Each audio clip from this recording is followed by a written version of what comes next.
Hey yo, you know I don't like long intros, so let's just get into it. Like and subscribe, comment down below what you want to see next. Comment down below if I did something wrong and you would do different. Follow my Instagram right now, because I need followers and I want followers. Anyways, let's get to the breakdown. So this data washing effect was done with a plugin in After Effects. It wasn't done in the traditional way with a vidmux or avidmux or whatever. A lot of you know what data washing is, but I'll leave the link to the plugin in the description down below. It's $40, and I'm 90% sure he used this plugin because it looks the exact same and whatnot. But since if you don't have $40, I'm gonna show you my way to data wash.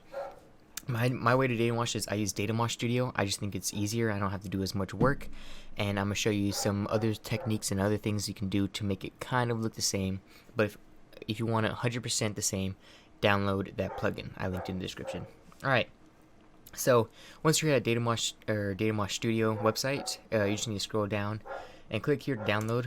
Make sure you have a 64-bit computer, but I already do. So yeah, just click the little download button and then it should start the download. So once you've downloaded it, all you have to do is extract the files, open it up, and just drag this onto your desktop or whatever. I already did that, and I put it into a little folder right here. Now inside this folder you'll have all these things. Make sure you don't delete any of them. And this is the actual program that we need here, so yeah, we'll do that.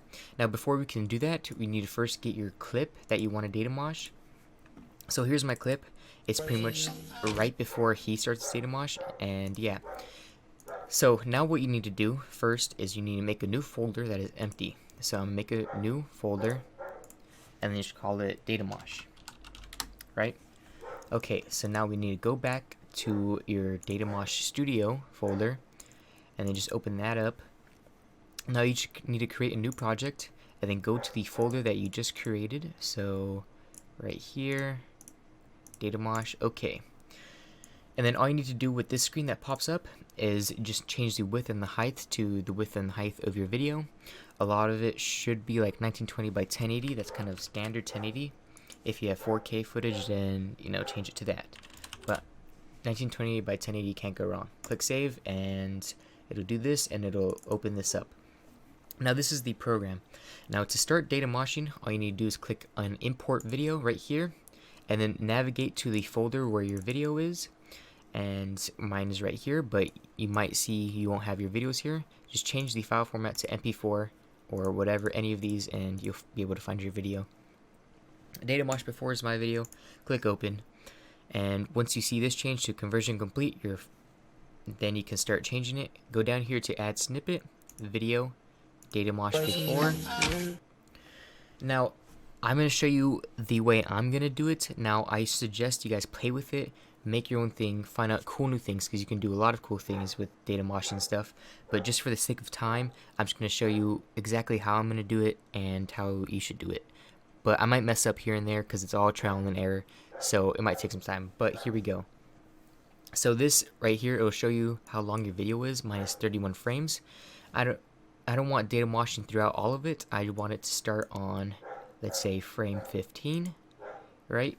So if this didn't mess up, it will start on frame 15. So I'm gonna click on starting frame. Make sure your video right here is data washed before. Sorry about that.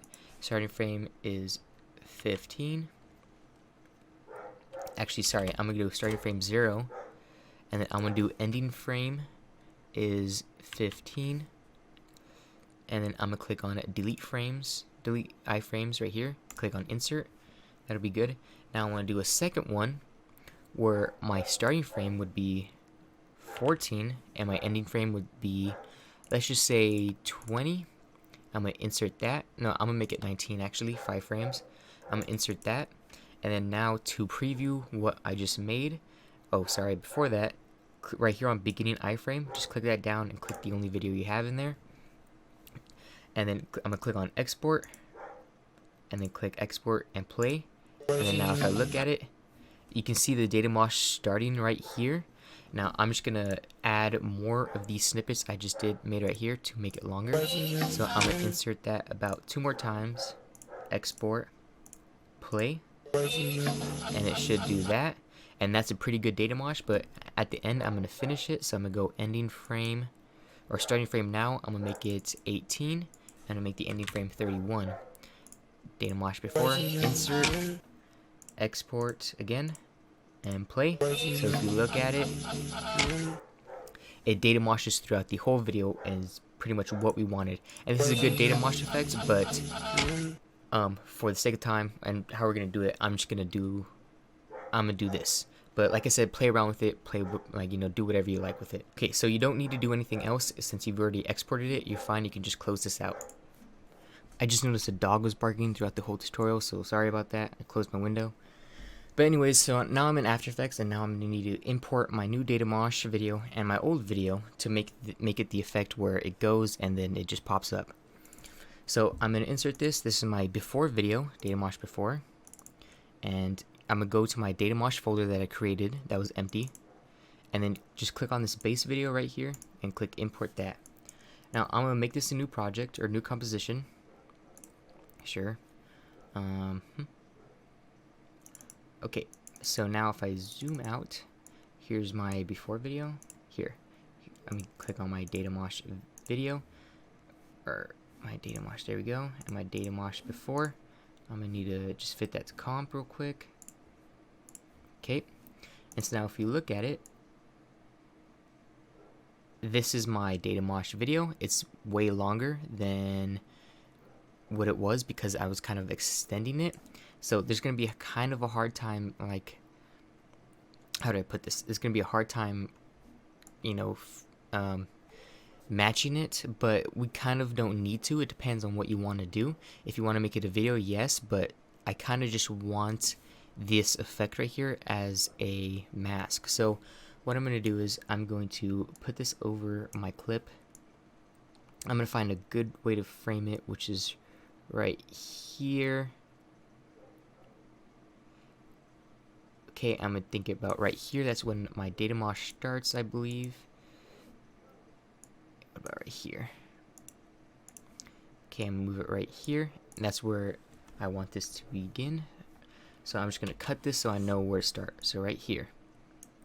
Okay, and then I'm gonna put my Datamosh right here, and then I'm gonna stop it right here. Okay. So now what we need to do is, there's two ways to do this. I'm just gonna keep this frame still, so let me show you what I'm doing.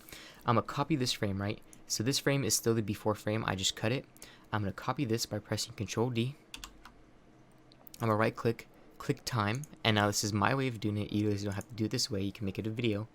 And I could just click time and then freeze frame, and this, now if I look at it, it'll be a still frame. Now the reason I did that is because I'm gonna mask it, and then I'm just gonna feather the mask. So I'm gonna grab this freeze frame, I'm gonna put it over my Datamosh, and then now I'm going to press G on my keyboard with the select still, and then do a rough mask.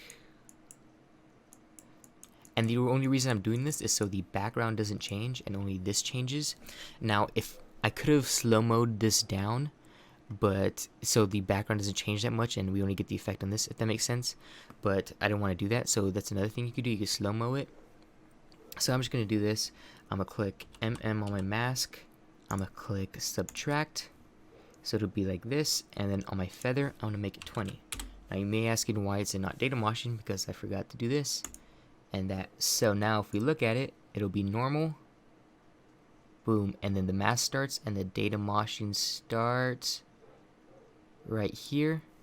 And then if I want, I can just extend this out since it's a freeze frame, and he'll be data moshing up to about right here to the end of this.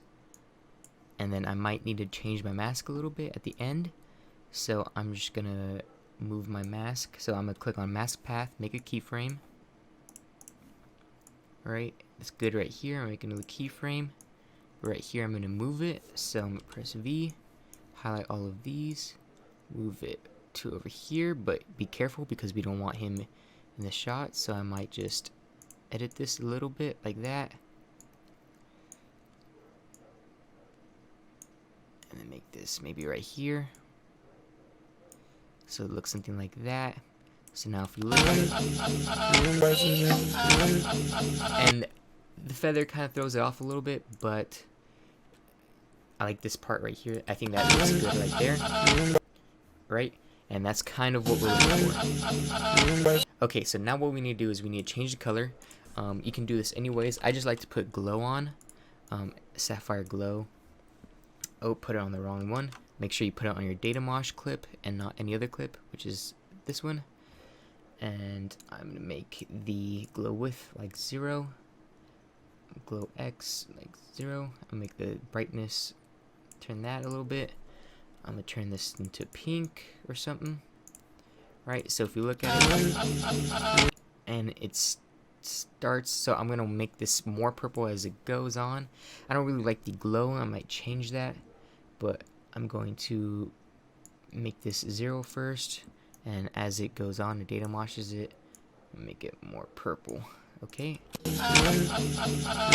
so now we have that, and obviously you can change the music in post so it doesn't sound garbage, and that is super cool right there. And I'm thinking we're getting more of the effect. Now if you want more of a pixelation, you can obviously put, you know, pixelate, or I think that's in Premiere, but you know, I can do a sapphire preset. If you want to go crazy, you can put my favorite effect and put glitchify or glitch, and you go crazy. Whoa. Anyways, but yeah, that's pretty much how you do this effect. Okay, so now for these floating rocks everywhere, kind of like these meteor effects, it's super simple, but all you need is Element 3D for After Effects, and then once you have that, it's pretty much just a preset. So once you have Element 3D, you just need to create a new solid, right? Right click, solid, new, it doesn't matter what the color. Look up element, alright, drag that onto your solid. This should pop up, click scene setup. And then right here where it says models, starter pack physics, boom, you got the same exact rocks. I'm just gonna put this one, and then now you can do a lot of things with this. You can like change the color, scene materials, you know, rock. I'm pretty sure they have a material type, and I'm pretty sure they're using like an image just to get this, you know, type of texture on it, like a texture image. So I'm not gonna change that, but you can if you want to. You could change the refraction, you can change the wireframe. And then, you know, now it's all wiry. But you can do a lot of things with it, but that's what you guys want to see. Alright, so I'm just going to click OK. And then now I have a rock on my screen. Now to animate it is super easy. Just click on, you can click animation engine. I know a lot of people like to do that, but I don't know how to do that. So I'm just going to click on world transform. And then now I'm just going to make this fly across the screen right here. If you notice in the video, the rocks either go in front of him or behind him and don't touch him at all. That's because you're just going to have to mask him out to go behind him. So I'm just going to make this go from right here to right here. And I'm going to change my world position to, I'm just going to move this up. Actually, I'm going to make this smaller. So by changing the Z position, I'm going to move that to about that size. And I'm going to move this up by changing this. Okay, and then now I'm just going to keyframe my world position, and I'm going to move this down a little bit, and then I'm going to move this to the right. So now, oh wait, that didn't even keyframe anything. Okay, let me go back up. Okay, do that. Okay, and I'm going to go a couple frames forward. Okay, and I'm going to move this down, move this to the right. Okay, so now if you look at the video, which I probably should have cut, we have this meteor right here flying across the screen. Obviously these can be above his black bars because I downloaded the video, and yeah, so that's a meteor. Now let's say you want it to look, he added like a blur to it, so I have to use lookup Gaussian blur, and then just drag that onto your meteor, and then just the blurriness, you just put that up a little bit. Now if I put this super far out in the back, so if I change this to back here, and you kind of have to match the blurriness of the background so it can't be too blurry. So I'm going to make this like that so it doesn't, see right here, it takes focus away from him, right? You can see the focus changing, but if I do this, the focus is more of him, and then there's a rock in the background flying. And that's basically it. Now you can get crazy with this, you know. If you want to be super crazy, you can put ecto on it, and then, whoa, you're going to have super crazy rocks flying around. But that's pretty much it for this effect. So this next effect is pretty much like 2 seconds, or like 1 second right before the Datamosh. He had glowing eyes, and he had kind of streaks coming out of his eyeballs.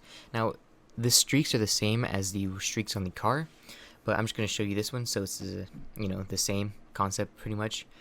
So right here I have him opening his eyes. Since I'm just going to do this for a couple frames since we don't really need to, and I'm just going to make a mask. So I'm going to duplicate this just to be safe. I'm going to press G, and then I'm going to zoom in. Sorry, I'm going to zoom in, and then my clip is like 2 pixels or like 240p, so it's super pixely, but it doesn't matter. So I'm going to do this, and I'm just going to mask around his eye in the eye shape like that. I'm going to do it super bad because no time. And do this, and then make another mask, and then do that, and then make it eye shape. And then now I'm going to go to my tracker right here. Actually, I'm going to press M. I'm going to select both of these masks. I'm going to go to my tracker right here, and then I'm going to look up position and rotation. I'm just going to check that, and then I'm just going to go this by keyframe, and it'll kind of do most of the work by itself, but it's doing a bad job. So I'm just going to change this a little bit like that. I'm going to click this, move this down, and then I'm keep pressing this button right here. Oh, I'm not masking another one, so I have to select both of these, and then I'll mask this one, and it's not following this one, so I'm going to change this to right here. Okay, and this is just a really bad example, but nope, didn't mask that one. You have to make sure you click on both masks when you're clicking this. This is a really bad example because it's not working out pretty much, but you guys get the drift. I already made a tutorial on this on my channel. It's the same concept, and I think I did this in the Lil Mosey Lil Mosey breakdown, but it's the same concept. Alright, so now what you want to do is you want to look up fill color or color fill. So I'm going to look up fill. I'm going to generate fill, and then just going to drag this onto this one, and now he'll have red eyes. So if you look at this, red eyes, wow, that's pretty loud, sorry about that. You have red eyes, and it'll badly mask over his eyes, but make it smooth. They'll make it look like mine. This is just for time's sake because it's already kind of a long breakdown. So I'm gonna use sapphire rays just because that's my favorite one and the easiest I think to do it with. But like I said, you can use shine, you can use CC light rays. It'll just be different ways. So I'm just gonna drag rays on, and I'll have rays coming out of his eyes. Now I can make these rays bigger, smaller. I can make them go behind him, but I'm just gonna make it like this. I can also animate this, so if you really want like a good ray effect, God, this is really bad tracking, but if you want a good ray effect, you can keyframe this center, and then just move this, and then move this, move the rays, so it'll be like this, so this way, and then now they're pointing that way. Really bad tracking. I don't know why I'm putting you guys through this, but that's pretty much it. So now we have this, and then I can make this brighter like that, but that's not what he did. He did it very faintly, but I noticed it, and yeah, that's pretty much it for this effect. So I don't know if a lot of you noticed this, but there's a speed ramping effect here, and it looks super nice and super cool, and it's a kind of subtle, but still noticeable, and I've seen a lot of music videos and it looks so nice, but I'm gonna teach you it. It's super fast, and yeah, so I just pretty much extended my keys right here, or I extended my timeline right here. I just have hard cuts to the effects, and that's perfectly fine. But what we need to do now is we need to right click our first clip, show clip keyframes timing wrapping speed. I already had it checked. I don't know why I clicked it again. Okay, and then what we pretty much need to do is, once you drag this in, you'll see a keyframe right here. I'm gonna make a keyframe at the beginning, go to right about here. That's kind of where I want it to end. Make a keyframe, and I'm gonna drag this up, maybe 300%. So if it goes boom like this fast, and it's super subtle, and then it goes to 100%, and then right here at the end, I'm gonna drag this up. I'm gonna make a keyframe, and I'm just gonna drag this up all the way to 400. And now if I make it like that, so if we look at it, it'll be, you can kind of see it already. Fast, slow, fast. Fast, slow, fast, and then it goes to the next one, and that looks, I actually really like that a lot.